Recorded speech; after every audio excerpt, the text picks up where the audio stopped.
Assalamualaikum warahmatullahi wabarakatuh. Hari ini kita akan mempelajari materi gerak parabola. Namun, sebelum kita bahas gerak parabola lebih jauh, Ananda perhatikan video animasi berikut ini.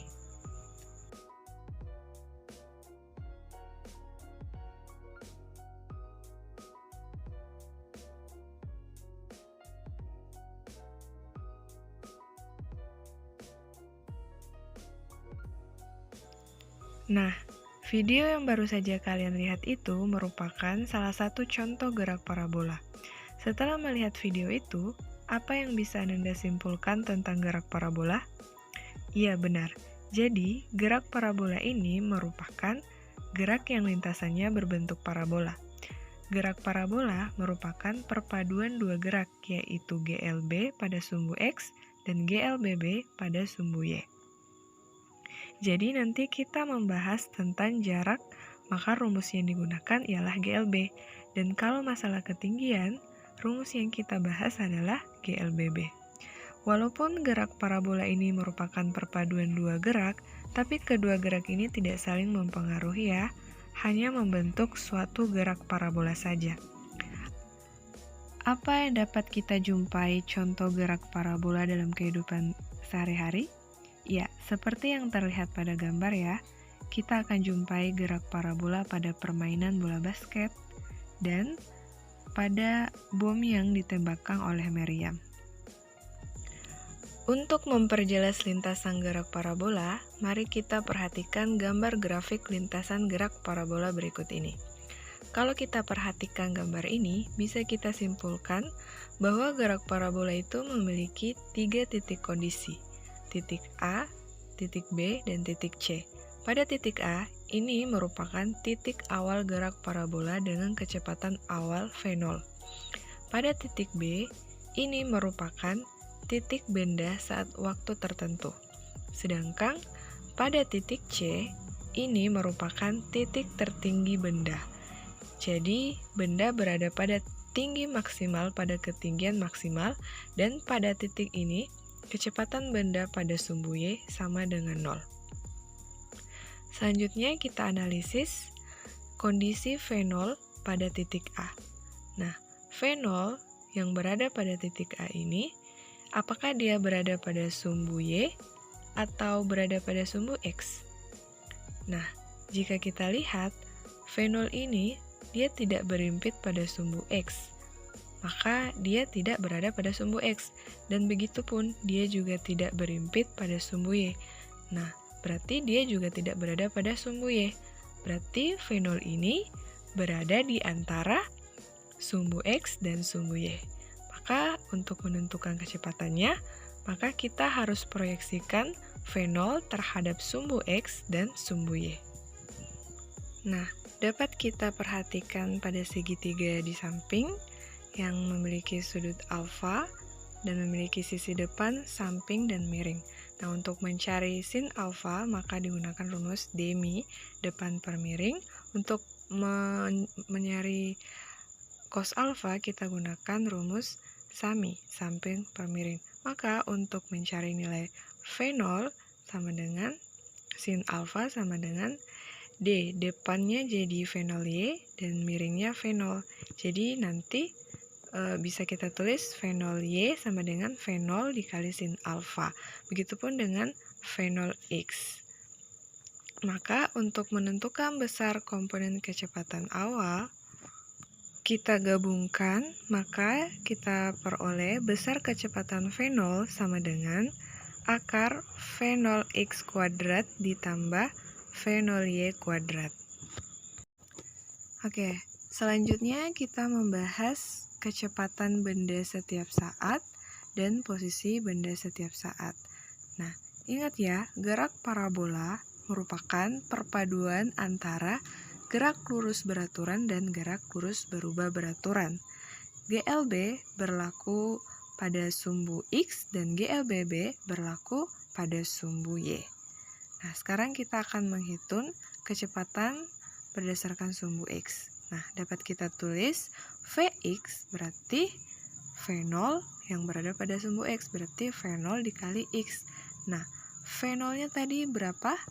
Ya, V0-nya dapat kita tulis V0 dikali cos alfa setelah kita proyeksikan tadi ya. Nah, selanjutnya pada sumbu Y, kita tulis juga VY, berarti V0Y dikurang GT. Ini merupakan rumus GLBB.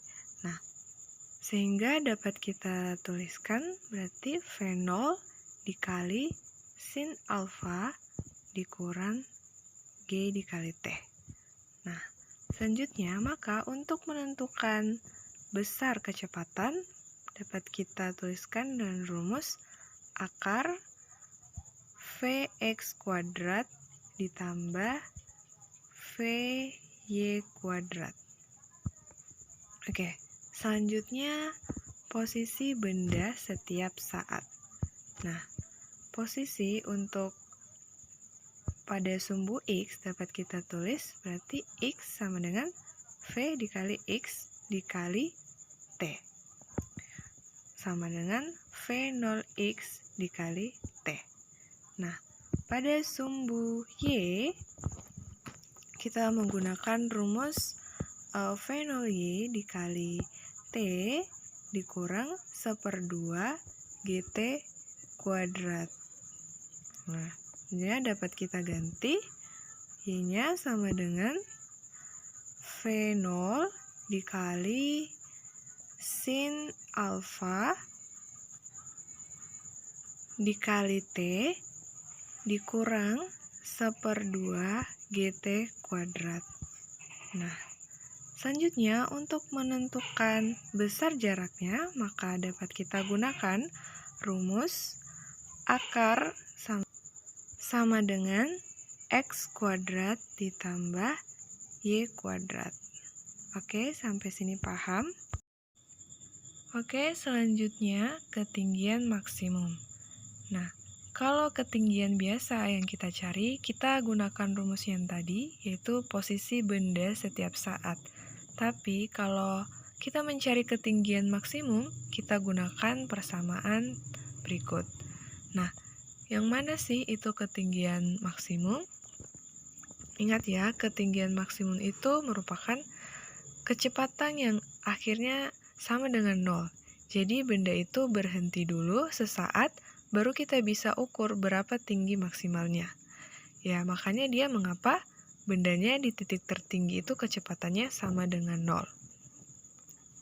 Nah, untuk menentukan ketinggian maksimum, kita gunakan rumus dengan simbol YM sama dengan V0 kuadrat dikali sin kuadrat alfa per 2 dikali G.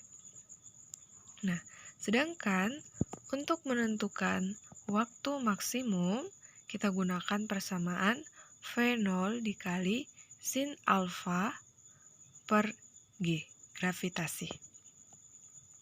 Selanjutnya, jarak maksimum dan jarak jangkauan. Nah, untuk menentukan jarak maksimum yang biasa disimbolkan dengan XM, tetapi ada juga yang biasa menuliskan dengan RM, sama saja, yaitu V0 kuadrat dikali sin 2 alfa per G.